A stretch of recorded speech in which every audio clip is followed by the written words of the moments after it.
गायत्री मंत्र हमारे साथ साथ। ओम भूर्भुवः स्वः तत्सवितुर्वरेण्यं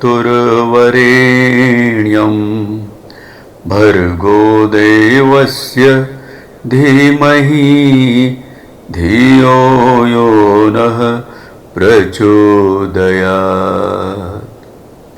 ध्यान और मन क्यों इधर उधर भटकता है अर्थात नहीं लगता। मित्रों, ध्यान अर्थात स्थिरता, एकाग्रता, तन्मयता।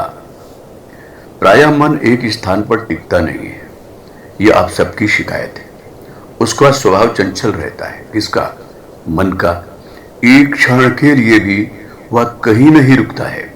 कभी कोई विचार आता है तो कभी और कोई विचार आता है, कभी कोई भाव पैदा होता है तो कभी कोई यादें उसे घेर लेती है। विचार, वृत्ति और स्मृति, इनकी लहरें मन के सरोवर में पैदा होती रहती हैं और ये लहरें हैं कि थमने का नाम ही नहीं लेती। हम जब तक सो नहीं जाते तब तक कुछ ना कुछ सोचते ही रहते हैं। यही बात है ना? आप सबके साथ भी ऐसा ही होता है ना? सुबह उठने के बाद से लेकर रात में सो जाने से पहले तक यदि हम अपना मन देखें, यानी मन का खेल देखें कि हम क्या करते हैं, तो पता चलेगा कि हम कुछ ना कुछ सोचते रहते हैं। कुछ ना कुछ चलता रहता है मन में, दिमाग में। जो कुछ हम सोचते रहते हैं उसके भी विविध रूप होते हैं। कभी हमारे मन में कोई विचार होता है, कभी मन में कोई कल्पना पैदा होती है, कभी मन में कोई चाहत जन्म लेती है, तो कभी कोई भाव पैदा होता है, कभी किसी की याद आती है। मतलब अनेक तरह के विचार, अनेक तरह के भाव पैदा होते हैं मित्रों, और ये पैदा ही होते रहते हैं और थमते नहीं हैं। सो जाने के पश्चात रुक जाते हैं जब आप नींद में चले जाते हैं। यह हम निश्चित रूप से कह नहीं सकते हैं। इसलिए नहीं कह सकते क्योंकि यदि सो जाने के बाद ये थम जाते तो सपने क्यों आते, यानी कि हम सपनों पर भी आपसे चर्चा करेंगे। कुछ ना कुछ मन में चलता रहता है तो सपने भी आते रहते हैं। सपने तो आप भी देखते हैं और सुबह होने के बाद आप बच्चों को बताते हैं, बड़ों को बताते हैं, माँ मैंने आज ये सपना देखा, आज आप सपने में आई थी, आज पिताजी सपने में आए।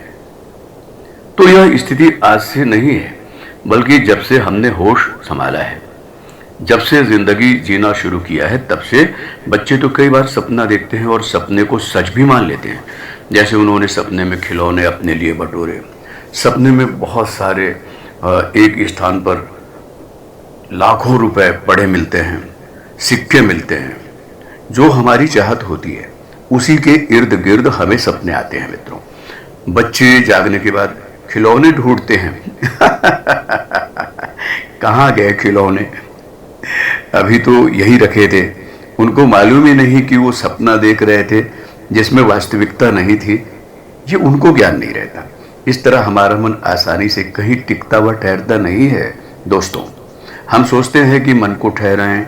जब ध्यान करने बैठते हैं तो मन में बड़ी खींचतान होती है, अनेक दिशाओं में मन खींचा चला जाता है और कई बार हमारा ध्यान इस वजह से थकान में बदल जाता है। हम थक जाते हैं क्योंकि सामान्य दशा में हम मन के साथ खींचतान नहीं करते हैं। मन जो करता है उसे करने देते हैं। लेकिन ध्यान में हम सोचते हैं कि ध्यान हमें लगाना चाहिए, इसमें हमारी एकाग्रता होनी चाहिए, उस विषय पर हमें एकाग्र होना चाहिए, तो हम बड़ी खींचतान करते हैं। इस तरह ध्यान हमारे लिए विश्राम नहीं बल्कि थकान बन जाता है। हम कह सकते हैं कि ध्यान का तो नहीं मालूम, लेकिन थोड़ी देर के लिए हमें गहरी नींद आ जाए तो विश्राम अवश्य मिल जाता है, हमें ताजगी व स्फूर्ति मिलती है। लेकिन ध्यान में ऐसा नहीं मिल पाता है मित्रों, क्योंकि ध्यान में मन को एकाग्र करने में हम थक जाते हैं। ध्यान में कहते हैं कि बड़ा आनंद आता है, परंतु इस भाग दौड़ से उपजी थकान में आनंद कैसा? ध्यान में हम कोशिश करने में लगे रहते हैं, लेकिन सच बात यह है कि ध्यान ही एक ऐसी प्रक्रिया है, एक ऐसी विधि है जो बिना किसी कोशिश के पूरी होती है। जहाँ कोशिश नहीं, जहाँ कोई श्रम नहीं, केवल विश्राम है और इसमें कुछ करना नहीं है। जैसे जब हम आसन करते हैं, जब शवासन करते हैं, तो हम क्या करते हैं? कुछ करते ही नहीं हैं, लेट जाते हैं शिथिल होकर के। जब मन शांत हो जाता है तो वह ध्यान में प्रवेश करता है। सामान्य तौर पर हम तन से तो शांत हो जाते हैं, लेकिन मन से कोशिश करते रहते हैं। तो विश्राम कहाँ से आपको मिलेगा मित्रों? ध्यान वो पल है, ध्यान वो क्षण है जिसमें हम कुछ भी नहीं करना चाहते, तन से नहीं, मन से भी नहीं।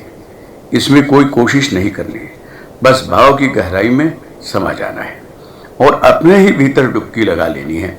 इसलिए ध्यान को हम मन का स्नान भी कह सकते हैं। मन को स्नान कराइए, रोज ध्यान के माध्यम से स्नान कराते रहना चाहिए। मन ध्यान के सरोवर में डुबकी लगाकर डूब जाता है। अगर ध्यान हम करने लगे और हमारा ध्यान लगने लगे तो हमें विश्राम मिलेगा। इससे हमारे शरीर और मन को एक नया जीवन, एक नया उत्साह, एक नई उमंग, एक नई स्फूर्ति, नई शक्ति, नई ऊर्जा प्राप्त होगी। क्योंकि सारे दिन की उथल पुथल में हम अपनी ऊर्जा गंवा देते हैं और ध्यान करने से हम पुनः अपनी ऊर्जा को प्राप्त करते हैं और उनका संग्रह कर पाते हैं। मित्रों, मन और ध्यान के बाद नींद की चर्चा करते हैं। हमको नींद की आवश्यकता क्यों है?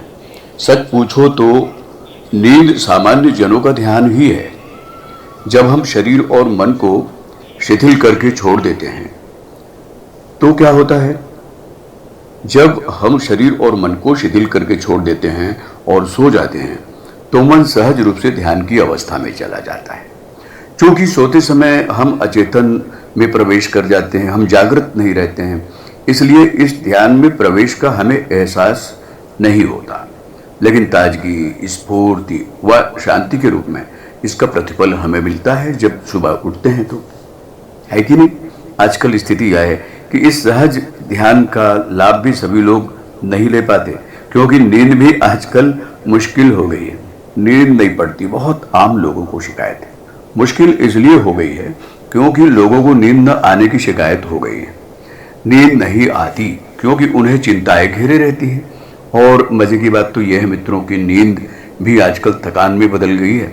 वहाँ पर भी वही खींचतान चलती रहती है कि सवेरे ये करना है, शाम को ये करना है। दिन भर के विचार उसे घेरे रहते हैं और ये विचार हमें मात्र थकाते हैं। जिनको अवसाद होता है मित्रों, उसका मन शांत नहीं होता और विचारों के झोंके बराबर आते हैं। कई बार कभी आते हैं तो कई बार यूं ही आ जाते हैं। मित्रों, इस तरह मनोभाव ही हमारे लिए कई बार मनोरोग बन जाते हैं। ये हमारे मन पर बोझ बने रहते हैं। क्या? हमारी असुरक्षा, अनिश्चितता, भय और हमारी चिंताएं। तो मित्रों, शांत मन में हम जितनी देर ठहरते हैं उतनी ही देर हमारा ध्यान होता है। मन का शांत होना बहुत जरूरी है। और मालूम है मित्रों, इससे व्यक्तित्व संतुलित होता है। मन शांत हो वहां ध्यान उतरता है। उसी शांत स्थिति को प्राप्त करने का प्रयत्न हमको निरंतर करना चाहिए। इसलिए मन को शांत रखिए, तब आपका ध्यान लगेगा। हमारे YouTube चैनल को सब्सक्राइब करें और बेल आइकन को दबाएं ताकि आपको नोटिफिकेशंस मिलते रहें।